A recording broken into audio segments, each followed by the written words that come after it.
నిన్నటి స్వాతంత్ర దినోత్సవ సందర్భంగా చేసిన ఉపన్యాసాలు చంద్రబాబు నాయుడుకు ఉపయోగపడే పద్ధతుల్లో చంద్రబాబు నాయుడు ఉపన్యాసం కొనసాగింపులో భాగంగానే రేవంత్ రెడ్డి కూడా మాట్లాడిండు. అది ఒక్క మాటలు చెప్పాలంటే చంద్రబాబు నాయుడు రాసిచ్చిన ఉపన్యాసాన్ని రేవంత్ రెడ్డి మాట్లాడాడు. కానీ డ్రామా చేసి ఏదో మీడియాలో డబ్బా ఛానళ్లలో ఏదో ముఖ్యమంత్రులు పోటీపడి మాట్లాడిన కొంతమంది వేసినారు. బహుశా వాళ్ళకి అర్థం కాకనా, అవగాహన లేకనా, లేదా వాళ్ళ స్పాన్సర్డ్ ప్రోగ్రామ్ గా వేసినరా.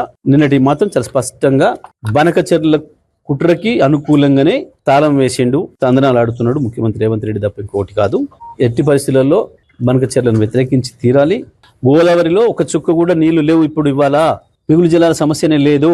గోదావరి పైన ఇంకొక ట్రిబ్యునల్ వచ్చిన తర్వాత ఆ ట్రిబ్యునల్ ఎన్ని నీళ్లు ఉన్నాయని తేలుస్తుందో, తేల్చిన తర్వాత మాత్రమే మిగతా ప్రాజెక్టులు, ఆంధ్రప్రదేశ్ ప్రాజెక్టులకు అనుమతి గురించి ఆలోచించాలి తప్ప ఇప్పుడు ఉన్న నీళ్ల మీద ప్రాజెక్టు కట్టడానికి వీల్లేదు.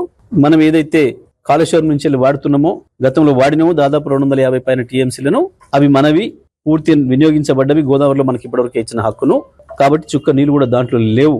ఈ విషయాన్ని మాట్లాడకుండా రేవంత్ రెడ్డి దాచిపెట్టడం, మళ్ళీ కేసీఆర్ గారి పైన మాట్లాడడం అంటే ఇది చంద్రబాబు వంతపడడం తప్ప ఇంకోటి కాదు. తెలంగాణ ప్రజలకు ద్రోహం చేయడం తప్ప ఇంకోటి కాదు.